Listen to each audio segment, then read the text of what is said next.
नमः। ॐ नमः शिवाय। ॐ नमो नारायणाय। ॐ नमो भगवते वासुदेवाय। ഹര ഹരോ ഹര ഹര. മുരുക, ഇന്ന് നമുക്ക് ആദ്യമായിട്ട് തുടങ്ങുന്നത് വേറൊന്നുമല്ല, സ്കന്ദപുരാണമാണ്. അപ്പോൾ ഞാൻ ഇതിനോടകം തന്നെ ശിവപുരാണം കംപ്ലീറ്റ് ചെയ്തിട്ടുണ്ട്. അപ്പോൾ ഞാൻ വിചാരിച്ചു ഇനി അടുത്തത് എന്തായാലും ശിവപുത്രനായിട്ടുള്ള മുരുകനാണ് വരുന്നത്, സ്കന്ദനാണ് വരുന്നത്. അപ്പോൾ ഭഗവാന്റെ മഹാത്മ്യം അത്രത്തോളം ഉണ്ട്. അതുകൊണ്ട് തന്നെ അടുത്തതായിട്ട് സ്കന്ദപുരാണം ആരംഭിക്കണം, സ്കന്ദപുരാണം വായിക്കണം തുടങ്ങണം എന്നുള്ളൊരു ആഗ്രഹം ഉണ്ടായി. അപ്പം അങ്ങനെ ഞാൻ സ്കന്ദപുരാണമാണ് ഇനി വായിക്കാൻ പോകുന്നത്. അപ്പം സ്കന്ദപുരാണം നമ്മൾ ആദ്യമേ തുറക്കുമ്പോൾ തന്നെ ഫസ്റ്റ് തന്നെ പാർവതീ ദേവി ഇങ്ങനെ സ്കന്ദനെ എടുത്തുകൊണ്ട് നിൽക്കുന്ന, ആറുമുഖനായിട്ടുള്ള ആ സ്കന്ദ ഭഗവാനെ എടുത്തുകൊണ്ടിരിക്കുന്ന ഒരു പിക്ചറാണ്. കൂടെ ശിവഭഗവാനും ഉണ്ട്. അത് കഴിഞ്ഞിട്ട് ഉള്ള ഒരു പിക്ചർ ശിവകുടുംബത്തിൻ്റെ ഒരു പിക്ചറാണ് ഉള്ളത്. പിന്നെ അത് കഴിഞ്ഞിട്ട് വരുന്നതെന്ന് വെച്ച് കഴിഞ്ഞാൽ മുരുകനും ഗണപതിയും സ്കന്ദനും പാർവതീ ദേവിയുമാണ്. പിന്നെ വരുന്നത് മുരുക ഭഗവാന്റെ തന്നെ ഒരു പിക്ചറാണ്. ഇത് നമുക്ക് പല ക്ഷേത്രങ്ങളിലും പല സ്ഥലങ്ങളിലും എവിടെ പോയാലും നമുക്ക് കാണാൻ പറ്റുന്ന ഒരു ഇതാണ് മുരുക ഭഗവാന്റെ ഇതെന്ന് പറയുന്നത്. ഇതും നമ്മൾ ഭഗവാന്റെ ആ രാജകീയ ഭാവത്തിലിരിക്കുന്ന ആ ഒരു ഇതാണ് സ്കന്ദ ഭഗവാന്റെ. പിന്നെ വരുന്നത് ആറുപടൈ വീട്. അങ്ങനെ നമ്മൾ ഈ തമിഴ്നാട്ടിലൊക്കെ നോക്കിക്കഴിഞ്ഞാൽ ഈ ഒരു ചിത്രമായിരിക്കും അല്ലേ നമുക്ക് എപ്പോഴും കാണാൻ കഴിയുന്ന. അപ്പം അങ്ങനെയുള്ളൊരു ഇതാണ് മുരുക ഭഗവാന്റെ ചിത്രമാണിത്. പിന്നെ വരുന്നതെന്ന് പറഞ്ഞു കഴിഞ്ഞാൽ ഈ ദേവയാനി വള്ളിയായിട്ട് ഭഗവാൻ ആറുമുഖങ്ങളോട് ഇരിക്കുന്ന ആറുമുഖൻ സ്കന്ദ ഭഗവാനാണ്. താഴെ വന്നിട്ട് പളനി മലയിലെ ഒരു ഇത് കാണിച്ചിട്ടുണ്ട്, പളനി ആണ്ടവന്റെ. ഹരഹരോ ഹരഹര. ഇതാണ് മുരുകന്റെ ആ ഒരു ഇതെന്ന് പറയുന്നത്. ഇതും ആറുപടൈ വീടുള്ള മുരുകനാണ്. അപ്പം അതാണ് സ്കന്ദപുരാണം. അങ്ങനെ പ്രസാദക കുറിപ്പൊക്കെ ഉണ്ട്, സംഭവ കാണ്ഡവം ഉണ്ട്, ഗ്രന്ഥകുറിപ്പുണ്ട്, മഹേന്ദ്രകാന്ഡം, ദക്ഷകാന്ഡം, യുദ്ധകാന്ഡം, അങ്ങനെ ഒരുപാട് ഇതുണ്ട്. അങ്ങനെ ഇതാണ് സ്കന്ദപുരാണം എന്ന് പറയുന്നത്. അപ്പോൾ സ്കന്ദപുരാണം എനിക്ക് പറയണമെന്ന് വളരെയധികം ആഗ്രഹം ഉണ്ടായി. മറ്റുള്ള ഇതെല്ലാം പറഞ്ഞതിൻ്റെ കൂടെ തന്നെ എനിക്ക് സ്കന്ദപുരാണം പറയണം. കാരണം ഇത്രയും ദിവസം നമ്മൾ പറഞ്ഞു വന്നത് ശിവപുരാണമാണ്.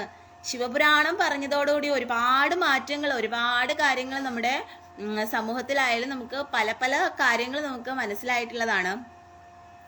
പല പല അനുഭവവേദ്യമായിട്ടുള്ളതാണ് നമ്മൾ ശിവപുരാണം പറഞ്ഞിരുന്ന സമയത്ത്. അപ്പം അതുപോലെ തന്നെ പ്രാധാന്യമുള്ളതാണ് ഈ സ്കന്ദപുരാണം. സ്കന്ദപുരാണം മഹാദേവന്റെയും പാർവതീദേവിയുടെയും പുത്രനായിട്ടുള്ള ആറുമുഖനാണ്, സ്കന്ദനാണ്, മുരുകനാണ്. അപ്പം ആദ്യമേ ഗണപതി പുരാണം പറഞ്ഞിട്ടുണ്ടായിരുന്നു, ശിവപുരാണം പറഞ്ഞു. അതിനുശേഷം ഇനി തീർച്ചയായിട്ടും നമ്മൾ വായിക്കേണ്ട സ്കന്ദപുരാണമാണ്. സ്കന്ദപുരാണം നമ്മൾ പറയുമ്പോൾ നമുക്ക് ആ ഭഗവാന്റെ ശ്രീ മുരുകന്റെ ആ ഒരു അനുഗ്രഹവും നമ്മളിലേക്ക് ഉണ്ടാവും. അതുപോലെ തന്നെ ഞാൻ ശിവപുരാണം പറഞ്ഞ് ശിവപുരാണം കംപ്ലീറ്റ് ആയതിനു ശേഷം ഇവിടെ കുറേ നാളായിട്ട് ഇവിടെ പൊളിയാതെയൊക്കെ നമ്മൾ മുമ്പൊരു, അതായത് വീടിന്റെ ഫ്രണ്ടിൽ ഒരു ഇതുപോലെ നിന്ന ഒരു ഭാഗമാണ്. അത് പൊളിക്കണമെന്ന് കുറേ നാളായിട്ട് വിചാരിച്ചിട്ടുണ്ടായിരുന്നത്, പൊളിഞ്ഞില്ലായിരുന്നു. ഞാൻ ശിവപുരാണം വായിച്ചതിന് ശേഷം അത് ഇപ്പൊ പൊളിച്ചു. അപ്പൊ ഇവിടെ നല്ല വെട്ടമൊക്കെ ഉണ്ട്. ഇപ്പൊ നിങ്ങൾക്ക് ഒക്കെ മനസ്സിലാവും, നല്ല വെട്ടമുണ്ട്, നല്ല ഒരു ഐശ്വര്യമാണ് നമുക്കിവിടെ.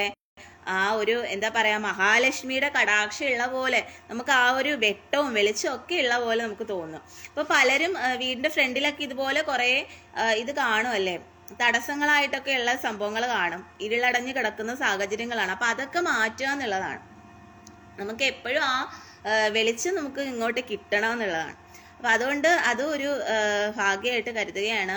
അതുപോലെ തന്നെ ഒരുപാട് പല കാര്യങ്ങൾ ഉണ്ടായിട്ടുണ്ട് ജീവിതത്തിൽ, പല അനുഭവങ്ങൾ, നല്ല കാര്യങ്ങൾ ഉണ്ടായിട്ടുണ്ട്.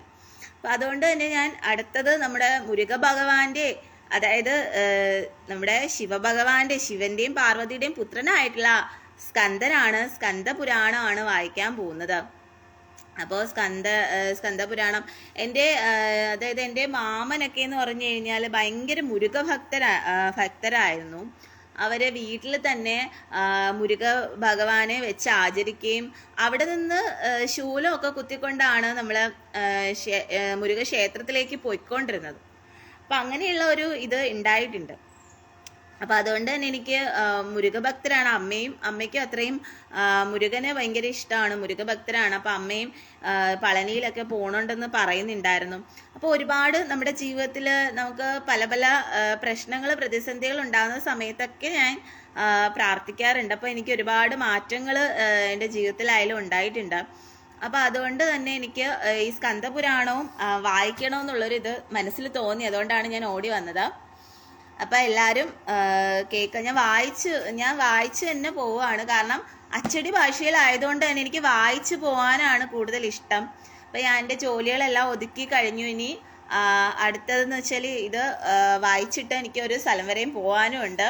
അപ്പം അതുകൊണ്ട് ഞാൻ എന്തായാലും ഇത് വായിക്കാം. അപ്പം നിങ്ങളിത് ശ്രദ്ധിച്ച് കേൾക്കാന്നുള്ളതാണ്. നിങ്ങൾക്ക് കേൾക്കാൻ പറ്റുന്നുണ്ടോ? കുറച്ച് പേരെ വന്നിട്ടുള്ളൂ കേട്ടോ. അപ്പം ഞാനിത് വായിക്കാം. ഓം ശ്രീ ഗണപതയേ നമഃ. സംഭവകാണ്ഡം എന്ന് പറയുന്നതാണ് ആദ്യത്തെ ഭാഗം എന്ന് പറയുന്നത്. ശ്രീ പാർവതീ ദേവിയുടെ അവതാരം, പാർവതിയുടെ അവതാരത്തെ കുറിച്ചിട്ടാണ് ആദ്യത്തെ ഭാഗത്തിൽ പറയുന്നത്. സ്കന്ദപുരാണത്തിന്റെ ആദ്യത്തെ ഭാഗത്തിൽ പറയുന്നത് ശ്രീ പാർവതീ ദേവിയുടെ അവതാരത്തെ കുറിച്ചിട്ടാണ്. സദാ മഞ്ഞുമൂടിക്കിടക്കുന്ന കൈലാസഗിരി ശൃംഗം ഭഗവാൻ ശ്രീ പരമേശ്വരന്റെ മനസ്സ് പോലെ തന്നെ പരമപവിത്രവും പരിശുദ്ധവുമായിരിക്കുന്നു. ചതുർബാഹുവും ഐശ്വര്യത്തിന്റെ പ്രതിരൂപവുമായ ശ്രീ നന്ദികേശ്വരൻ ഭഗവാന്റെ വാസസ്ഥലമായ കൈലാസ ശൃംഗത്തിന് കാവലായുണ്ട്. ആദി മധ്യാന്തങ്ങളില്ലാത്ത കാലത്തിന്റെ സാക്ഷി പോലെ ആ ഹിമഗിരിയുടെ ഒത്ത മധ്യത്തായി മുത്തും പവിഴവും കൊണ്ട് അലങ്കരിക്കപ്പെട്ട നിലയിൽ ഒരു സുവർണ ക്ഷേത്രം സ്ഥിതി ചെയ്യുന്നു. ഭക്തവത്സലനായ കൈലാസപതി ശക്തി സ്വരൂപിണിയായ മഹാദേവിയും ഒത്ത് ഇവിടെ ഇരുന്നരുളുന്നു.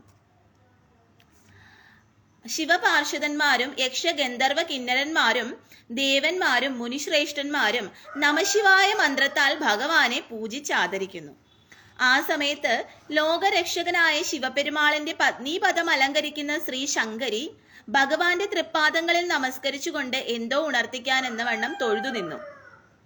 പ്രഭാതത്തിലും സന്ധ്യാവേളയിലും മാത്രമേ ദേവിക്ക് പാദ നമസ്കാരം പതിവുള്ളൂ എന്നതിനാൽ ഭഗവാൻ അത്ഭുതം കൂറി ദേവിയെ നോക്കി. ഈ അസമയത്തുള്ള സാഷ്ടാംഗ പ്രണാമത്തിന്റെ അർത്ഥം എന്തെന്ന് ചോദിക്കും വിധമുള്ളതായിരുന്നു ആ നോട്ടം. അത് മനസ്സിലാക്കി ദേവി പറഞ്ഞു തുടങ്ങി. ദേവ, അനവധി ദിവസങ്ങളായി അങ്ങയോട് ഉണർത്തിക്കണമെന്ന് ആഗ്രഹിച്ചിരുന്ന ഒരു കാര്യം പറയാൻ അനുവാദം തരണേ. അങ്ങയെ ധിക്കരിക്കുകയും അപമാനിക്കുകയും ചെയ്ത ദക്ഷ പ്രജാപതിയുടെ മകളാണ് അടിയൻ. ദക്ഷന്റെ മകളെന്ന നിലയ്ക്ക് ദാക്ഷായണി എന്ന നാമവും എനിക്കുണ്ട്. ഇതൊരു അപമാന ചിഹ്നമായി എന്നെ അലട്ടുന്നു. ഈ ദുഷ്പേരിൽ നിന്ന് മോചനം നേടാൻ അങ്ങ് എന്നെ അനുഗ്രഹിക്കണം. തന്റെ പ്രിയപത്നിയുടെ വാക്കുകൾ ഭഗവാനെ സംപ്രീതനാക്കി. വിശ്വവശ്യമായ ഒരു പുഞ്ചിരി അദ്ദേഹത്തിന്റെ മുഖത്ത് വിടർന്നു. തന്നെ സാഗൂതം നോക്കി നിൽക്കുന്ന പ്രിയതമയോട് അദ്ദേഹം ഒഴിഞ്ഞു. അല്ലയോ ദേവി, അവിടുത്തെ ചിന്ത അവസരോചിതമാണ്. പർവ്വതരാജനായ ഹിമവാൻ ദേവിയെ പുത്രിയായി ലഭിക്കാൻ കഠിനമായ തപസ്സിൽ ഏർപ്പെട്ടിരിക്കുന്നത് അവിടത്തേക്ക് അറിയാവുന്നതാണല്ലോ. പരമസാത്വികനും ഭക്തനുമായ ഹിമവാന്റെ പുത്രിയായി ഭവതി ജനിക്കട്ടെ എന്ന് നാം അനുഗ്രഹിക്കുന്നു. പിന്നീട് മായാമോചിതയായി തപസ്സനുഷ്ഠിച്ച് യഥാകാലം നമ്മുടെ പാർശ്വത്തിൽ വന്നു ചേരാനും പത്നീപദം അലങ്കരിക്കാനും ഇടവരട്ടെ എന്നും നാം അനുഗ്രഹിക്കുന്നു. ഭഗവാന്റെ വാക്കുകൾ കേൾക്കെ ഏതോ നിർവൃതിയിൽ ലയിച്ചെന്ന പോലെ തൊഴുകൈകളുമായി നിന്ന ദേവി അഗ്നിയെ ധ്യാനിച്ചു പ്രസാദിപ്പിച്ചു. നിമിഷങ്ങൾക്കകം ആ സ്ഥൂല ശരീരം കത്തിജ്വലിച്ച് ഒരു പിടി ചാരമായി തീർന്നു. മഹാമായയുടെ അവതാര ലീലകൾക്ക് സാക്ഷിയായ വിശ്വപ്രകൃതി കണ്ണിമയ്ക്കാതെ അത് കണ്ടു നിന്നു.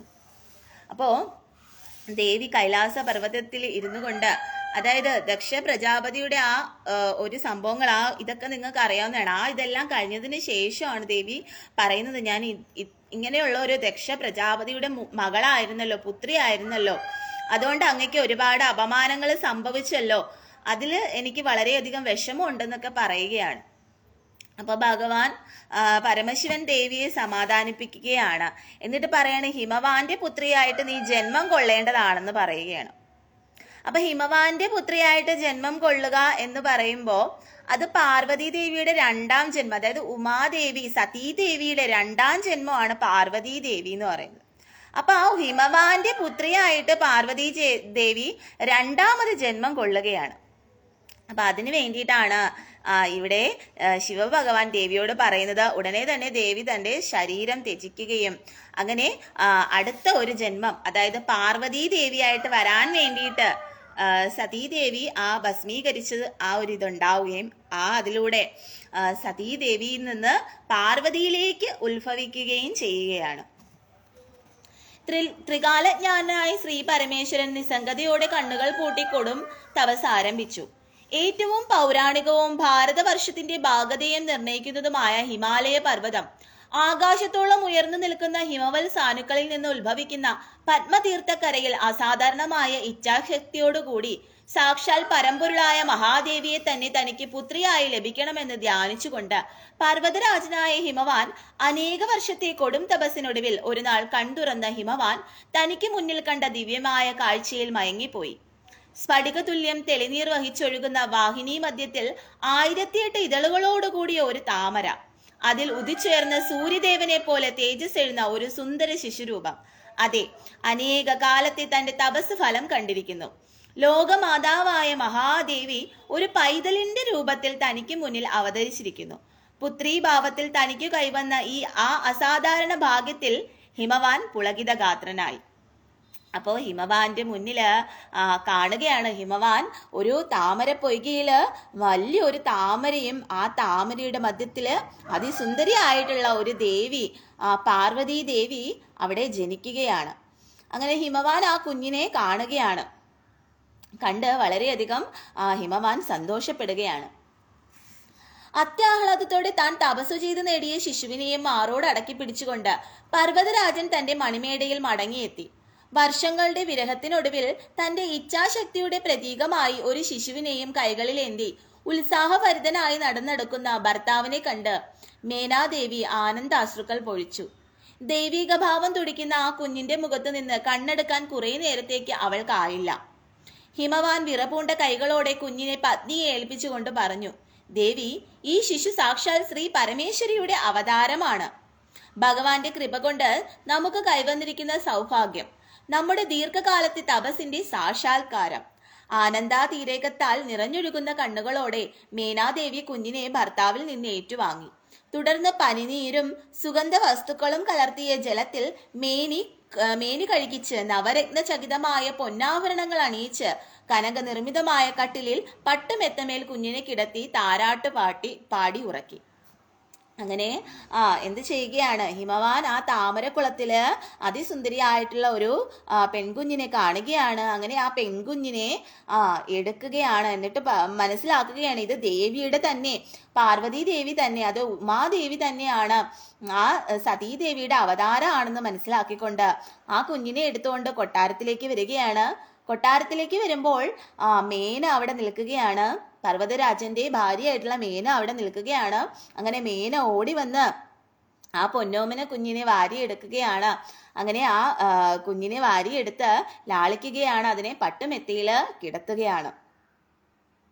പർവ്വതരാജപുത്രിയായതിനാൽ കുഞ്ഞിന് പാർവതി എന്നും ഹേമവതി എന്നും വിളിപ്പേര് വന്നു.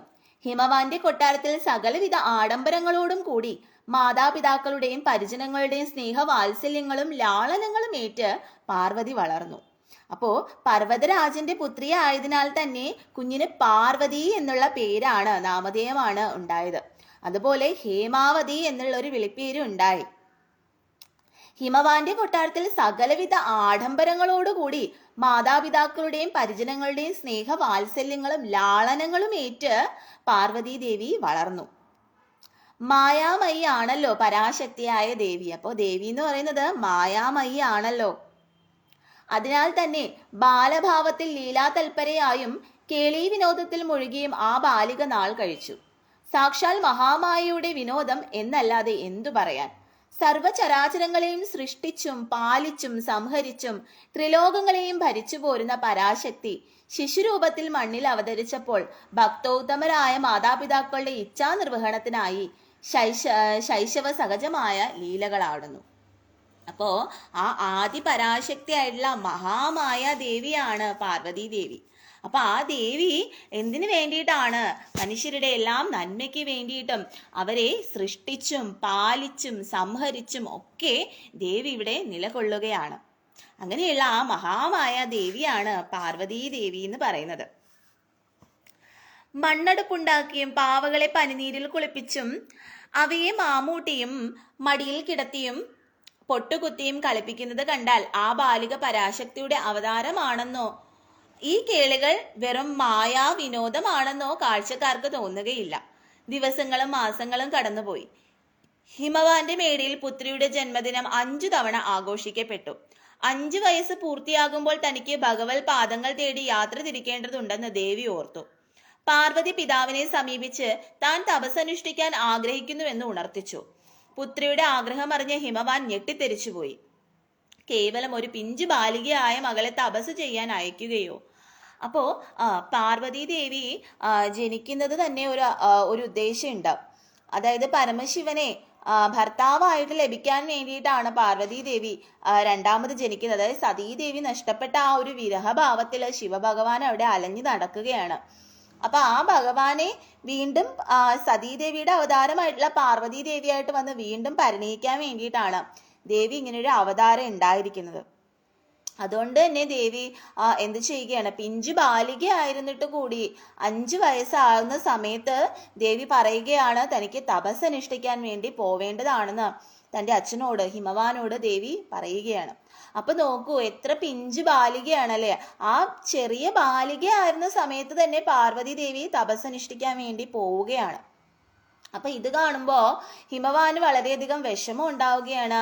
എന്തിനാണ് തൻ്റെ കുഞ്ഞിങ്ങനെ പിഞ്ചു ബാലികയായിട്ടുള്ള 5 വയസ്സുള്ള പിഞ്ചു ബാലികയായിട്ടുള്ള എൻ്റെ പുത്രി ഇങ്ങനെ തപസ് അനുഷ്ഠിക്കാൻ വേണ്ടി പോകുന്നത് എന്തിനാണെന്ന് ഓർത്ത് ആ പിതാവ് വളരെയധികം വിഷമിക്കുകയാണ്. എന്നാൽ പാർവതി ദേവിക്ക് യാതൊരു കൂസലും ഉണ്ടായിരുന്നില്ല. അവൾ പറഞ്ഞു, പിതാവേ, എനിക്ക് ശ്രീ പരമേശ്വരനെ പതിയായി ലഭിക്കണമെന്നാണ് ആഗ്രഹം. അദ്ദേഹത്തെക്കുറിച്ചുള്ള അവദാന കഥകൾ അമ്മ പറഞ്ഞു തന്നിട്ടുണ്ട്. അങ്ങും ഒരു ഉറച്ച ശിവഭക്തനാണല്ലോ. ആ നിലയ്ക്ക് എനിക്ക് ആ നീലകണ്ഠനെ തന്നെ പതിയായി സിദ്ധിക്കണമെന്ന് ആഗ്രഹം തോന്നുന്നതിൽ തെറ്റെന്താണ്?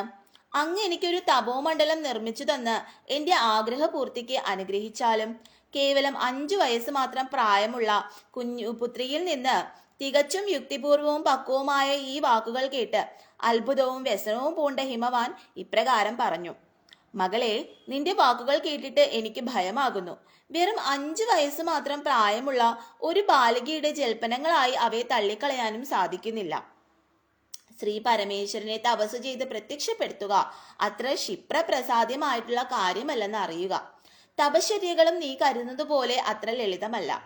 വെയിലും മഴയും മഞ്ഞും തണുപ്പും സഹിച്ച് പട്ടിണി കിടന്നും ഇന്ദ്രിയങ്ങളെ നിയന്ത്രിച്ചും വ്രതാനുഷ്ഠാനങ്ങൾ മുറതെറ്റാതെ നടത്താൻ ഈ ഇളം പ്രായത്തിൽ നിനക്ക് സാധ്യമല്ല. മകളെ പാർവതി, ഭഗവാൻ പരമേശ്വരനെ വരിക്കണമെന്നാണ് നിന്റെ ആഗ്രഹമെങ്കിൽ പ്രായപൂർത്തിയാകുന്നത് വരെ കാത്തിരിക്കുകയാണ് വേണ്ടത്. ഇപ്പോൾ തപസ്സിനായി പുറപ്പെടണമെന്നുള്ള ചിന്ത ഉപേക്ഷിക്കൂ. നിന്നെ കൊഞ്ചിച്ചും കളിപ്പിച്ചും ഈ മാതാപിതാക്കൾക്ക് ഇനിയും മതിയായിട്ടില്ല. അതിനാൽ തപസ്സു ചെയ്യുവാനുള്ള ആഗ്രഹത്തിൽ നിന്ന് നീ പിന്തിരിയണം. അപ്പോൾ ഹിമവാൻ തൻ്റെ പുത്രിയോട് പറയുകയാണ്, നീ ഒരു പിഞ്ചു ബാലികയാണ്.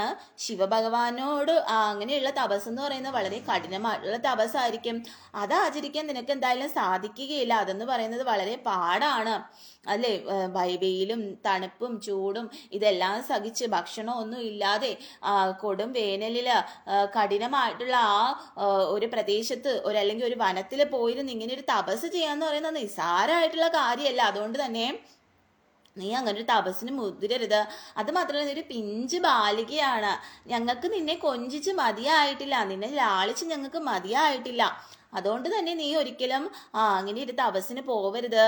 തപസ്സിന് പോവാൻ ഞങ്ങൾ അനുവദിക്കില്ല എന്ന് ആര് പറയുകയാണ്? ഹിമവാൻ ദേവിയോട്, ആ കുഞ്ഞു ബാലികയായിട്ടുള്ള പാർവതി ദേവിയോട് ഭഗവാൻ പറയുകയാണ്. അച്ഛനും മകളും തമ്മിലുള്ള സംഭാഷണം കേട്ടുനിന്ന മേനാദേവിയും നിറകണ്ണുകളോടെ മകളെ തപസ്സനുഷ്ഠിപ്പിക്കണം എന്ന ആഗ്രഹത്തിൽ നിന്ന് പിന്തിരിപ്പിക്കുവാൻ ആവതും ശ്രമിച്ചു. എന്നാൽ പാർവതി തന്റെ തീരുമാനത്തിൽ ഉറച്ചു നിന്നു. തന്റെ ജന്മരഹസ്യം അറിയാമെങ്കിലും മായയുടെ പ്രഭാവത്താലും പുത്രി വാത്സല്യത്താലും ബുദ്ധി മന്ദീഭവിച്ചു പോയ മാതാപിതാക്കളെ ബോധവൽക്കരിക്കുന്ന പണ്ഡിതോചിതമായ വാക്കുകളാണ് തുടർന്ന് ആ ബാലികയുടെ ചുണ്ടിൽ നിന്നുതിർന്നത്. പിതാവേ, അവിടുത്തേക്ക് എല്ലാം അറിയാവുന്നതാണ്. ഈ സ്ഥൂല ശരീരവും അതിനെ പ്രവർത്തന നിരതമാക്കുന്ന പ്രാണനും ഭഗവാൻ ശ്രീ ശങ്കരന്റെ വരദാനമാണല്ലോ. ഭൂമിയിൽ ജന്മമെടുക്കുന്ന ഓരോരുത്തരും ഈ വസ്തുത തിരിച്ചറിഞ്ഞ് മായാമോചിതരായി ഭഗവത് പാദങ്ങളിൽ തങ്ങളെ തന്നെ സമർപ്പിച്ചുകൊണ്ട് തപസ്സു ചെയ്യുകയാണ് വേണ്ടത്. ഞാനും അതേ ആഗ്രഹിക്കുന്നുള്ളൂ. ശ്രീ പരമേശ്വരനെ ധ്യാനിച്ച് തപസ്സു ചെയ്യുമ്പോൾ എന്റെ പരിപൂർണ സംരക്ഷണം ഭഗവാന്റെ തന്നെ കർത്തവ്യമായിരിക്കും. അതിനാൽ എനിക്ക് നേരിടേണ്ടി വരുന്ന കഷ്ടപ്പാടുകൾ ഓർത്ത് അവിടുന്ന് ഖേദിക്കേണ്ടതില്ല. മറിച്ച് എനിക്കിരുന്ന് തപസ് ചെയ്യുന്നതിനുള്ള മണ്ഡപം കൽപ്പിച്ച് ഒരുക്കി തന്നാലും. പാർവതിയുടെ യുക്തിഭദ്രമായ വാക്കുകൾ കേട്ടപ്പോൾ ഹിമവാന് ദേവിയുടെ ജന്മരഹസ്യം ഓർമ്മ വന്നു. ദീർഘകാലം കൊടുന്തപസ് അനുഷ്ഠിച്ച് തന്റെ പുത്രിയായി നേടിയത് വിശ്വകാരുണിയായ ആ മഹാദേവിയെ തന്നെ ആണല്ലോ. എന്നിട്ടും മായയ്ക്ക് കീഴ്പ്പെട്ട് താൻ ആ പരാശക്തിയെ തന്റെ നിയന്ത്രണത്തിൽ ഒതുക്കി നിർത്താൻ ആഗ്രഹിച്ചു പോയല്ലോ. ഹിമവാന് ലജ്ജ തോന്നി. അദ്ദേഹം ഉടൻ തന്നെ മകൾക്കിരുന്ന് തപസ് ചെയ്യാൻ ഹിമവൽ പാർശ്വത്തിൽ ഒരിടം തിരഞ്ഞെടുത്തു. അവിടെ അനുയോജ്യമായൊരു തപോമണ്ഡലം ഒരുക്കി സഹായത്തിനായി നിരവധി കന്യകമാരെ നിയോഗിക്കുകയും ചെയ്തു. ശ്രീ പരമേശ്വരനെ മനസ്സിൽ ധ്യാനിച്ച് യഥാവിധി തപസാരംഭിച്ച പാർവതീദേവിയുടെ ചുണ്ടുകളിൽ നിന്ന് ശിവപഞ്ചാക്ഷരി മന്ത്രം മാത്രം അനവരതം നിർഗളിച്ചുകൊണ്ടിരുന്നു. ശിവശക്തി സംയോഗം പ്രപഞ്ച നിയമമാണ്. ലോക നന്മയ്ക്കായാണ് അത് സംഭവിക്കുന്നത്. ഭഗവാന്റെ ഇച്ഛയും അതിന്റെ ഫലപ്രാപ്തിയും ലോകക്ഷേമം മാത്രം മുൻനിർത്തിയിട്ടുള്ളതാണ്. ശ്രീ പാർവതീദേവിയുടെ തപസ്സും ലക്ഷ്യം വെച്ചത് മറ്റൊന്നല്ല. താൻ ശിവശങ്കരനുമായി ഒത്തുചേർന്നെങ്കിൽ മാത്രമേ കുമാരസംഭവത്തിന് ഇടവരികയുള്ളൂ എന്നും ലോകത്തെ നിരന്തരം പീഡിപ്പിച്ചുകൊണ്ടിരിക്കുന്ന ദുഷ്ടശക്തികളെ അമർച്ച ചെയ്യുന്നതിനും ശിഷ്ടരക്ഷ ഉറപ്പുവരുത്തുന്നതിനും ഇത് അനിവാര്യമാണെന്നും ദേവി മനസ്സിലാക്കിയിരുന്നു. അതിനാലാണ് പരാശക്തിയായ ഉമാദേവി കൈലാസ നികടത്തിൽ തന്നെ ശ്രീ പരമേശ്വരൻ ധ്യാനിച്ച് തപസ്സിൽ മുഴുകിയത്. അപ്പോ ഉടനെ തന്നെ ഹിമവാന് മനസ്സിലാകുകയാണ് പാർവതി ദേവിയുടെ അതായത് സതീദേവിയുടെ തന്നെ ജന്മമാണല്ലോ പാർവതീദേവി. പാർവതീദേവി എന്ന് പറയുന്നത് ആ ആദി പരാശക്തിയാണ്. അപ്പോൾ ആ ആദി പരാശക്തിയാണ് തന്റെ മകളായി വന്ന് പിറന്നിരിക്കുന്നത്. അതുകൊണ്ട് തന്നെ ആ ദേവിയെ ഇങ്ങനെ പിടിച്ചു വെക്കുന്നത് ശരിയായിട്ടുള്ള കാര്യമല്ല. ദേവിയുടെ ജന്മോദ്ദേശം തന്നെ അതാണ്. അപ്പോൾ നമുക്ക് ഓരോരുത്തർക്കും ഓരോ ജന്മ ഉദ്ദേശങ്ങൾ ഉണ്ടല്ലേ. നമ്മൾ ഈ ഭൂമിയിൽ ജനിക്കുമ്പോൾ നമുക്ക് ഓരോ ജന്മ ഉദ്ദേശങ്ങളുണ്ട്. പക്ഷെ നാം അതൊക്കെ ഈ മായയിൽ അകപ്പെട്ട് കഴിയുമ്പോൾ നമ്മുടെ ജന്മ ഉദ്ദേശങ്ങളും നമുക്ക് ചെയ്യേണ്ട കാര്യങ്ങളും എന്താണെന്നുള്ളത് നാം മറന്ന് ആ ഒരു മായയിൽ ഉഴറി നമ്മൾ ജീവിക്കുകയാണല്ലേ. അപ്പൊ അത് തന്നെയാണ് ഇവിടെ ഹിമവാനും അതുപോലെ ഹേമയ്ക്കും സംഭവിച്ചത്. അതായത് തൻ്റെ പുത്രി മേനയ്ക്കും സംഭവിച്ചത്. അതായത് തൻ്റെ പുത്രി ആദിപരാശക്തിയാണ്. ആ പുത്രിയുടെ ഇതെന്ന് പറയുന്നത് ദുഷ്ടന്മാരെ സംഹരിക്കുക, അപ്പോൾ ലോക നന്മ ഉണ്ടാകുക എന്നുള്ളതാണ് ദേവിയുടെ കർത്തവ്യം എന്ന് പറയുന്നത്. അപ്പം അതിനു വേണ്ടിയിട്ട് ദേവി തീർച്ചയായിട്ടും ശ്രീ പരമേശ്വരനെ വിവാഹം കഴിക്കേണ്ടതാണ് എന്നുള്ള കാര്യം ഇവിടെ ഹിമവാനും മേനയും മനസ്സിലാക്കുകയാണ്. അങ്ങനെ ഹിമവാൻ ദേവിയെ എന്ത് ചെയ്യുകയാണ്? തപസ്സിന് വേണ്ടിയിട്ട് അയക്കുകയാണ്. അങ്ങനെ 5ാമത്തെ വയസ്സിലാണ് പാർവതീദേവി ശിവഭഗവാനെ കഠിനമായിട്ടുള്ള തപസ് അനുഷ്ഠിക്കുന്നത്. അങ്ങനെ ദേവി ആ വനത്തിലേക്ക് പോവുകയാണ്. അപ്പൊ അവിടെ ദേവിക്ക് സഹായിയായിട്ട് കുറേ സന്തത സഹചാരികളായിട്ടുള്ള തോഴിമാരെയൊക്കെ അവിടെ ആക്കുകയാണ്. അങ്ങനെ ദേവി അവിടെ ഇരുന്ന് കഠിനമായിട്ടുള്ള തപസ് അനുഷ്ഠിക്കുകയാണ്. അങ്ങനെ ആ ഘോരവനത്തിലിരുന്ന് ദേവി കഠിനമായിട്ടുള്ള തപസ് അനുഷ്ഠിക്കുകയാണ്.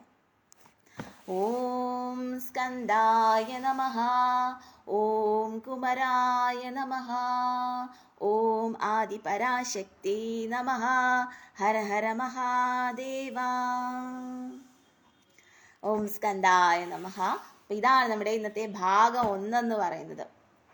വളരെ സന്തോഷമുണ്ട് എനിക്ക് ഈ ഒരു സ്കന്ദപുരാണം വായിക്കാൻ കഴിഞ്ഞതിലും വളരെയധികം സന്തോഷമുണ്ട്. നമ്മൾ സത്യം പറഞ്ഞു കഴിഞ്ഞാൽ നമ്മൾ ഈ ഭൂമിയിൽ വന്ന് പെട്ട് കഴിഞ്ഞു കഴിഞ്ഞാൽ നമുക്ക് മായ ബാധിക്കും. നമുക്ക് പണത്തിനോടും അങ്ങനെയുള്ള ഭൗതികമായിട്ടുള്ള കാര്യങ്ങളോടും ഒക്കെ ആയിരിക്കും നമുക്ക് ആർത്തി ഉണ്ടാവുക. അപ്പോൾ അതിൻ്റെ പുറകെ നമ്മൾ ഓടി നമ്മുടെ സമാധാനവും സന്തോഷങ്ങളും എല്ലാം ഇല്ലാതാക്കും നമ്മൾ. അങ്ങനെ നമ്മൾ മറ്റുള്ളവർ എന്തെങ്കിലും ചെയ്യുന്ന കാണുമ്പോൾ അത് കണ്ടിട്ട് നമുക്കും അതുപോലെ ചെയ്യണം എന്നുള്ള ഒരു മനോഭാവം ഉണ്ടായിട്ട് നമുക്ക് പലതരത്തിലുള്ള പ്രശ്നങ്ങൾ ഉണ്ടാവും നമ്മുടെ ജീവിതത്തിൽ, അല്ലേ? അപ്പോൾ നമുക്ക് എന്തെങ്കിലും ഒരു ആഗ്രഹം ഉണ്ടെങ്കിൽ അത് സാധിക്കണം. പക്ഷെ അത് സാധിക്കാൻ വേണ്ടിയിട്ട് തെറ്റായ വഴികൾ തിരഞ്ഞെടുക്കാതിരിക്കുക എന്നുള്ളതാണ്. അപ്പോൾ നേർവഴിയെ സഞ്ചരിച്ചുകൊണ്ട് നമുക്ക് ആ കാര്യങ്ങൾ ചെയ്യാം. ചിലർ പലതരത്തിലുള്ള ലോണുകളൊക്കെ എടുത്തിട്ടായിരിക്കും വലിയ വീടുകൾ വെക്കുന്നതും വലിയ വലിയ കാറുകൾ അങ്ങനെയുള്ള സംഭവങ്ങളൊക്കെ വാങ്ങിക്കുന്നത്. പക്ഷേ അത് കഴിഞ്ഞിട്ട് അവർക്ക് സമാധാനം ഉണ്ടാവുകയില്ല, അല്ലേ? അതേസമയം ഒരു ചെറിയ വീട്ടിൽ കിടക്കുന്ന ഒരാളായാലും അയാൾക്ക് സമാധാനം ഉണ്ടാവും. അപ്പം അത് നമ്മൾ മനസ്സിലാക്കുക എന്നുള്ളതാണ്. അപ്പോൾ ഈ പറയുന്നതെല്ലാം ഇതെന്ന് പറയുന്ന ഒരു മായാലോകമാണ്. ഇതെല്ലാം ഒരു ഭൗതികതയുടെ ഭാഗമാണ്. അപ്പം നമുക്ക് ആഗ്രഹങ്ങൾ ഉണ്ടാവുന്നത് തെറ്റില്ല. മനുഷ്യരാകുമ്പോൾ ആഗ്രഹങ്ങൾ ഉണ്ടാവാം. പക്ഷെ എല്ലാം നമ്മൾ വിചാരിക്കുന്ന പോലെ നടക്കണം, അല്ലെങ്കിൽ നമ്മുടെ ആഗ്രഹം ഉടനെ തന്നെ നമുക്ക് സാധിക്കണമെന്നില്ല. മനസ്സിലായോ? അപ്പം അതിന് നമുക്ക് ഒരുപാട് ഇതുണ്ടാവും. അപ്പം അങ്ങനെ നമ്മൾ ഭഗവാനിലേക്ക് ആ ഒരു ഭഗവത് ചിന്തയിലേക്കും കൂടി വരുമ്പോഴാണ് നമുക്ക് ആ ഒരു സമാധാനം, അല്ലെങ്കിൽ നമുക്ക് ആ ഒരു മനസ്സിൽ ആ ഒരു സന്തോഷം ഉണ്ടാവുന്നത്. അപ്പം ഇങ്ങനെയുള്ള ഗ്രന്ഥങ്ങളിലെല്ലാം തന്നെ ഇത് തന്നെയാണ് പറയുന്നത്. സ്കന്ദപുരാണായാലും ശിവപുരാണായാലും നാരായണി ആയാലും ഇതിന് മുന്നേ എല്ലാം ഞാൻ വായിച്ചിട്ടുണ്ട്. അപ്പം ഇതെല്ലാത്തിലും പറയുന്ന കാര്യം ഇത് തന്നെയാണ്. അപ്പം അങ്ങനെ ദേവി തപസ് അനുഷ്ഠിക്കുകയാണ്. ഇതാണ് നമ്മുടെ ഇന്നത്തെ ഭാഗം എന്ന് പറയുന്നത്. ഓം സ്കന്ദായ നമഃ, ഓം കുമരായ നമഃ. അതുപോലെ തന്നെ പണ്ട് കാലങ്ങളിലൊക്കെ നമ്മൾ ഒരു കുടുംബത്തിലെന്ന് പറഞ്ഞു കഴിഞ്ഞാൽ എപ്പോഴും 2 കുട്ടികളുണ്ടാവും. പക്ഷെ ഇപ്പോൾ ഈ തലമുറയിലേക്ക് നമ്മൾ വരികയാണെന്നുണ്ടെങ്കിൽ ഒരു കുട്ടിയായിട്ട് അവർ പറയും ഒരു കുട്ടി മതി എന്ന് പറഞ്ഞിട്ട് അതിൽ നിർത്തുകയാണ് ചെയ്യുന്നത്. അപ്പോൾ ഭാവിയിൽ ഒരു കുട്ടി ഇങ്ങനെ ജീവിച്ചുകൊണ്ട് പോകുമ്പോഴേക്കും എന്തെങ്കിലും ഒരു ഹെൽപ്പ് വേണമെങ്കിൽ ഒരു കുട്ടിയുടെ അല്ലെങ്കിൽ ഒരു സഹോദരിയുടെയൊക്കെ ഒരു ഹെൽപ്പ് വേണ്ടിയതായിട്ട് വരും. ആ ഒരു സമയത്ത് ഈ ഒരു ഒറ്റ കുട്ടിയാണെന്നുണ്ടെങ്കിൽ അവിടെ അവർക്ക് ഒറ്റപ്പെട്ട അവസ്ഥയാവും. ഇപ്പോൾ ശിവകുടുംബം നമ്മൾ എടുത്തു നോക്കിക്കഴിഞ്ഞാൽ തന്നെ ശിവകുടുംബത്തിലാണെങ്കിലും ഗണപതി ഭഗവാനും ഉണ്ട്, അതുപോലെ മുരുകനും ഉണ്ട്, അല്ലേ? സ്കന്ദനും ഉണ്ട്. അപ്പം അതുകൊണ്ട് തന്നെ ഒരു കുടുംബത്തിൽ എങ്ങനെയായാലും ഒരു 2 കുട്ടികൾ അത്യാവശ്യം തന്നെയാണ്. പക്ഷെ നമ്മുടെ ഹിന്ദുസിൻ്റെ എടുത്ത് നോക്കിക്കഴിഞ്ഞു കഴിഞ്ഞാൽ കൂടുതലും ഒരു കുട്ടിയിൽ തന്നെ അവർ നിർത്തുകയാണ്. പിന്നീട് ഒരു കുട്ടിയെക്കുറിച്ച് അവർ ചിന്തിക്കില്ല. പക്ഷെ നമ്മൾ ചിന്തിക്കേണ്ട ഒരു കാര്യമുണ്ട്. ഈ ഒരു കുട്ടി എന്ന് പറയുമ്പോൾ അത് ഒറ്റപ്പെട്ടു പോവുകയാണ്. അപ്പം ഒരു കുട്ടിയും കൂടെ ഉണ്ടാവുന്നെങ്കിൽ അത് കുറച്ചുകൂടി നല്ലതായിരിക്കും. ചിലപ്പോൾ ഭാര്യയ്ക്ക് ഇഷ്ടമാണ്, പറയുകയാണ് ഒരു കുട്ടിയും കൂടെ വേണമെന്ന് പറഞ്ഞാലും ചിലപ്പോൾ ഭർത്താവിന് എന്തെങ്കിലും സാമ്പത്തികമായിട്ടുള്ള പ്രശ്നങ്ങൾ അങ്ങനെ എന്തെങ്കിലും ഉണ്ടെങ്കിൽ അത് വേണ്ട എന്നുള്ള രീതിയിൽ പറഞ്ഞു കളയും. അപ്പം തിരിച്ചു അങ്ങനെയാണ്. അപ്പം പല കുടുംബത്തിലും ഇങ്ങനെ ഓരോ പ്രശ്നങ്ങളുണ്ടാകും. അപ്പം സ്കന്ദൻ എന്ന് പറഞ്ഞു കഴിഞ്ഞാൽ മുരുകനാണ്. അപ്പം മുരുകൻ ആ 2ാമത്തെ പുത്രനാണ്. ചില ഇതിൽ ആദ്യത്തെ പുത്രനായിട്ടാണ് പറയുന്നത്, 2ാമത്തെ പുത്രൻ ഗണപതി ഭഗവാനായിട്ടാണ് പറയുന്നത്. അപ്പം എങ്ങനെയായാലും 2 കുട്ടികളെന്ന് പറയുന്നത് അത്യന്താപേക്ഷിതമായിട്ടുള്ള കാര്യമാണ്. പിന്നെ നമ്മളത് നോക്കി വളർത്തുക എന്നുള്ളതാണ് അതിൽ വലിയ കാര്യം എന്ന് പറയുന്നത്. അപ്പോൾ അതും ഒരു ഇമ്പോർട്ടൻ്റ് ആയിട്ടുള്ള കാര്യമാണ്. അതുകൊണ്ട് തന്നെയാണ് സ്കന്ദപുരാണം വായിക്കാനായിട്ടുള്ള ഒരു ഇതും എനിക്ക് കുറച്ചുകൂടി ഉണ്ടായ കാര്യം അതുകൊണ്ട് തന്നെയാണ്. കാരണം സ്കന്ദപുരാണം നമ്മൾ വായിക്കുമ്പോൾ നമുക്ക് ആ കുഞ്ഞിൻ്റെ ആ ഒരു ഓർമ്മയാണ്, നമുക്ക് ആ അമ്മയുടെ ഓർമ്മയാണ്. പാർവതി ദേവി 2ാമത് ജനിക്കുന്ന ആ ഒരു ഇതാണ്. അതിനുശേഷം ഒരു കുഞ്ഞുണ്ടാവുന്ന അറുമുഖനായിട്ടുള്ള സ്കന്ദ ഭഗവാൻ ഉണ്ടാവുന്ന ഒരിതാണ്. അതൊക്കെയാണ് സ്കന്ദപുരാണത്തിൽ പറഞ്ഞിരിക്കുന്നത്. അതായത് താരകാസുരനെ വധിക്കാൻ വേണ്ടിയിട്ടാണ് സ്കന്ദ ഭഗവാൻ ഉണ്ടാവുന്നത്. അപ്പോൾ ഏത് ഇതാണെങ്കിൽ ജന്മം ഉണ്ടാവുന്നുണ്ടെങ്കിലും ആ ഒരു കുട്ടി ഉണ്ടാവുന്നുണ്ടെങ്കിൽ അതിന് ഒരു പർപ്പസ് ഉണ്ട് എന്നുള്ളതാണ്. അപ്പം നമ്മുടെ കുടുംബത്തിലായാലും എന്തെങ്കിലും ഒരു നെഗറ്റീവായിട്ടുള്ള ഒരു കാര്യം വന്നിട്ടുണ്ടെങ്കിൽ ഒരു കുട്ടിയും കൂടെ ഉണ്ടാവുന്ന സമയത്ത് എന്തെങ്കിലും ഒരു നെഗറ്റീവ് ആയിട്ടുള്ള ഒരു സംഭവം ഉണ്ടെങ്കിൽ അത് അവിടെ നിന്ന് മാറിപ്പോകുന്നതായിരിക്കും. അപ്പോൾ അതുകൊണ്ട് തീർച്ചയായിട്ടും കഴിവതും ഒരു കുട്ടിയും കൂടി ആവാൻ വേണ്ടിയിട്ട് കൂടി പ്രാർത്ഥിക്കുക, അതിനു വേണ്ടിയിട്ടും കൂടി ശ്രമിക്കുക എന്നുള്ളതാണ് ഈ ഒരു അവസരത്തിൽ എനിക്ക് പറയാനുള്ളത്. ഹര ഹര മഹാദേവ, ഓം സ്കന്ദായ നമഃ. ഇനി ആരൊക്കെയാ വന്നിട്ടില്ലേന്ന് നോക്കാം കേട്ടോ. Adithyan, Ashokam, Dalapathi girl, Fishman Aquatics, Anu, Devapriya, ഇത്രയും പേരാണ് കേട്ടോ ഇന്ന് വന്നിട്ടുള്ളത്. അപ്പോൾ എല്ലാവരും മനസ്സിലാക്കുക എന്നുള്ളതാണ്. അപ്പം സ്കന്ദപുരാണം എനിക്ക് വായിക്കാനുള്ളൊരു ആ ഒരു ഇത് ഭഗവാൻ തന്നെയാണ് തന്നത്. അതുപോലെ തന്നെ ഒരു ഇമ്പോർട്ടൻ്റ് ആയിട്ടുള്ള ഒരു കാര്യമാണത്. ഇത് എന്ന് പറയുന്നത് ശ്രീ സുബ്രഹ്മണ്യ സഹസ്രനാമ സ്തോത്രമാണ്. ശ്രീ സുബ്രഹ്മണ്യ സഹസ്രനാമ സ്തോത്രം. അപ്പോൾ ഇത് നമ്മൾ എന്നും വൈകുന്നേരങ്ങളിൽ വിളക്ക് കത്തിച്ചതിന് ശേഷം ഈ സ്കന്ദപുരാണ സുബ്രഹ്മണ്യ സ്തോത്രം സഹസ്രനാമ സ്തോത്രം നമ്മൾ വായിക്കുന്നത് വളരെ ഉത്തമമായിരിക്കും. നമ്മളെ കുടുംബത്തിൽ ഐശ്വര്യം ഉണ്ടാവാൻ വേണ്ടിയിട്ടും നമ്മുടെ മക്കളുടെ ഉയർച്ചയ്ക്ക് വേണ്ടിയിട്ടും മക്കൾക്ക് നന്മയ്ക്ക് വേണ്ടിയിട്ട് നമുക്ക് ഈ ഒരു സഹസ്രനാമ സ്തോത്രം വായിക്കാവുന്നതാണ്. അതുപോലെ ഗണപതി സഹസ്രനാമ സ്തോത്രവും ഉണ്ട്. അതൊക്കെ മക്കളുടെ നന്മയ്ക്ക് വേണ്ടിയിട്ടാണ് നമ്മൾ വായിക്കേണ്ടത്. അപ്പോൾ മക്കളുടെ ഉന്നതിയാണ് ഏറ്റവും ഇതെന്ന് പറയുന്ന മക്കളുടെ ഉന്നതിയാണ് നമുക്ക് ഈ മുരുക ഭഗവാന്റെയൊക്കെ ഇതെന്ന് പറയുന്നത്.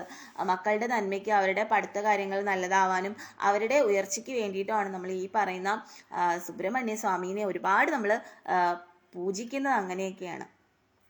അതുപോലെ തന്നെ വേറെ കാര്യം പറയണേ, എൻ്റെ ഇവിടെ വീടിന് അടുത്ത് തന്നെ തൊട്ടടുത്ത് തന്നെ സുബ്രഹ്മണ്യ സ്വാമി ക്ഷേത്രമാണുള്ളത്. സ്കന്ദ ക്ഷേത്രമാണ്. അപ്പോൾ അവിടെ സുബ്രഹ്മണ്യ സ്വാമിയുടെ ക്ഷേത്രത്തിൽ ഞാൻ ഇടയ്ക്കിടയ്ക്ക് പോവാറുണ്ടായിരുന്നു. ഇപ്പോൾ കുറച്ച് നാളായിട്ട് പോണില്ല, ഇനി എനിക്ക് പോകണം. അപ്പോൾ അതും ഒരു കാര്യമാണ്. അപ്പോൾ നമ്മുടെ ജീവിതത്തിൽ നമുക്ക് ഓരോരോ പ്രതിസന്ധികൾ പ്രശ്നങ്ങൾ ഉണ്ടാവാല്ലേ. അപ്പോൾ അതിനെ തരണം ചെയ്യാൻ വേണ്ടി നമുക്ക് ഫിനാൻഷ്യലായിട്ട് നമുക്ക് പ്രശ്നങ്ങളുണ്ട്. അപ്പം ആ ഫിനാൻഷ്യലായിട്ട് നമുക്ക് പൈസ ഉണ്ടാക്കാൻ വേണ്ടിയിട്ട് നമ്മൾ ശ്രമിക്കുക എന്നുള്ളതാണ്. എന്നിട്ട് നമ്മളത് അതിന് തരണം ചെയ്ത് മുന്നോട്ട് പോവുക എന്നുള്ളതാണ് നമുക്ക് ചെയ്യാൻ കഴിയുന്ന കാര്യമല്ലേ. പക്ഷെ നമ്മൾ ഒരു കാര്യം ചിന്തിച്ചു കഴിഞ്ഞാൽ നമ്മൾ ഒരുപാട് പൈസ നമ്മുടെ കയ്യിൽ ഉണ്ടായിരുന്ന സമയത്തൊക്കെ നമ്മൾ ആ പൈസയെല്ലാം ചിലവാക്കി കളഞ്ഞു എന്നുള്ളതാണ് അല്ലേ. അപ്പോൾ അതുകൊണ്ടാണ് നമുക്ക് ഓരോ കാര്യങ്ങൾ നമുക്ക് എന്തെങ്കിലും കാര്യങ്ങളായാലും ചെയ്യാൻ കഴിയാത്ത കാര്യം അതുകൊണ്ടാണ്. പക്ഷെ ഒരു കാര്യം നമ്മൾ മനസ്സിലാക്കി, ഈ ഭൂമിയിലുള്ളതൊന്നും നമുക്ക് അറിയില്ല, ഇതൊക്കെ ശാശ്വതമാണോ എന്താണ് ഇതൊന്നും നമുക്കറിയില്ല. നമ്മുടെ ഇത് കഴിഞ്ഞു കഴിഞ്ഞാൽ അടുത്ത തലമുറയ്ക്കാണ് ഇതിൻ്റെ അവകാശം എന്ന് പറയുന്നത്. ഇപ്പം നമ്മുടെ മോന് അവൻ്റെ മോന് ഇങ്ങനെ തലമുറകൾ മാറി മാറിയാണ് ആ ഒരു വീടിന് അല്ലെങ്കിൽ ആ ഒരു വസ്തുവിന് ആ ഒരു പ്രദേശത്തിന് ഇതിനൊക്കെ അവകാശം എന്ന് പറയുന്നത് നമുക്കായിരിക്കില്ല. പിന്നെ നമ്മുടെ പുതിയ തലമുറയ്ക്ക് വേണ്ടി നമ്മൾ വിട്ടുകൊടുക്കുക എന്നുള്ളതാണ്. അത് പ്രപഞ്ച സത്യമാണ്. അപ്പം ഇതൊന്നും തന്നെ നാം ആരും കൊണ്ടുപോകുന്നില്ല. അപ്പം നമ്മുടെ തലമുറകൾക്കാണ് ഇത് നമ്മൾ കൈമാറുന്നത്. അപ്പം ഈ തലമുറകൾക്ക് ഈ പറയുന്നതെല്ലാം നിൽക്കാനും ഭദ്രമാക്കാനും വേണ്ടിയിട്ടാണ് നമ്മൾ ഈ പറയുന്ന പോലുള്ള സുബ്രഹ്മണ്യ സ്വാമിയോടായാലും ഭദ്രാദേവിയോടായാലും ഒക്കെ നമ്മൾ പ്രാർത്ഥിക്കേണ്ടത്. അതുപോലെ തന്നെ വസ്തുവിൻ്റെയും വീടിൻ്റെയും ഒക്കെ കാരകരെന്ന് പറയുന്നത് ഈ പറയുന്ന ശ്രീഭദ്രാദേവിയും അതുപോലെ സുബ്രഹ്മണ്യ സ്വാമിയുമാണ്. അപ്പം അതുകൊണ്ട് തന്നെ ആ ഭഗവാനെയും പ്രാർത്ഥിക്കുക. എല്ലാ ദൈവങ്ങൾക്കും അതിനുള്ള ഇതുണ്ട്, എന്നാലും ഈ ഭൂമിയിൽ ആ കാര്യങ്ങളുണ്ട്. അപ്പം നമ്മുടെ അടുത്ത തലമുറയ്ക്കാണ് നമ്മൾ ഓരോന്ന് കൈമാറുന്നതെന്നുള്ള ആ ഒരു ബോധം നമുക്ക് മനസ്സിലാക്കാം. ചിലർ വളരെ വലിയ സൗധങ്ങൾ ഉണ്ടാക്കി വളരെ ഇതുണ്ടാക്കിയിട്ട് അവർ വിചാരിക്കുന്ന മരിക്കുമ്പോൾ ഇതെല്ലാം അവർ കൊണ്ടുപോകുന്നതാണ്. അവരൊരിക്കലും കൊണ്ടുപോകുന്നില്ല. അവരുടെ കുഞ്ഞുങ്ങൾക്ക് അല്ലെങ്കിൽ മക്കൾക്ക് പുതിയ തലമുറയ്ക്കാണ് അവരത് കൊടുത്തിട്ട് പോകുന്നത്. അപ്പം അത് മനസ്സിലാക്കുക എന്നുള്ളതാണ്. ഈ സമ്പാദിച്ചു കൂട്ടുന്നതും അല്ലെങ്കിൽ ചിലർ പല തെറ്റുകളും ചെയ്തിട്ട് സമ്പാദിച്ചു കൂട്ടുന്നവരുണ്ട്. പല കോഴകൾ വാങ്ങി പലരെ എന്താ പറയുക ചതിച്ച് വഞ്ചിച്ച് പറ്റിച്ച് പലരെ വധിച്ച് ചില കൊലപാതകങ്ങൾ വരെ ചെയ്ത് പണത്തിന് വേണ്ടിയിട്ട് അങ്ങനെ ചെയ്യുന്ന ക്രൂര മനസ്സുള്ളവരുണ്ട്.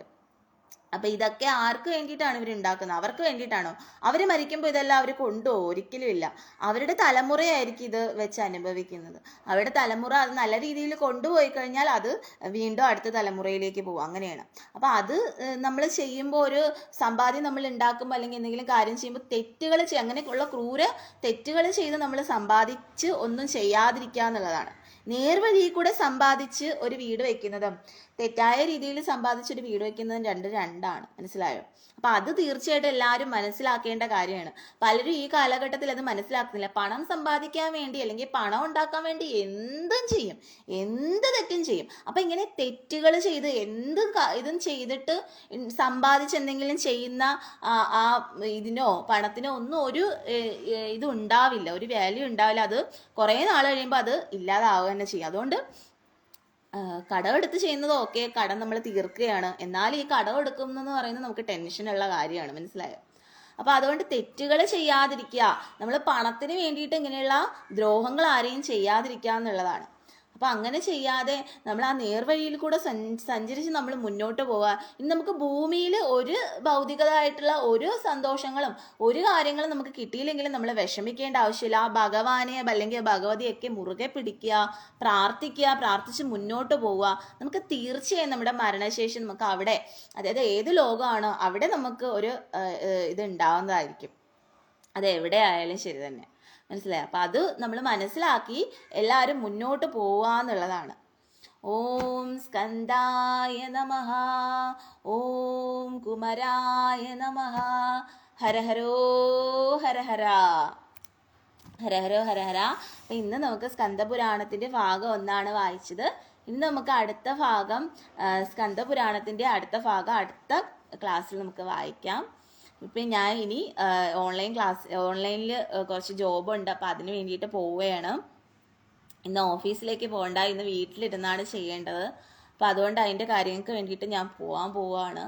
അപ്പം എല്ലാവർക്കും നല്ലൊരു ദിവസം ആചരിക്കുകയാണ്. അതുകൊണ്ട് തീർച്ചയായിട്ടും മറക്കരുത്, ഈ ഒരു സുബ്രഹ്മണ്യൻ്റെ സഹസ്രനാമ സ്തോത്രമാണ്.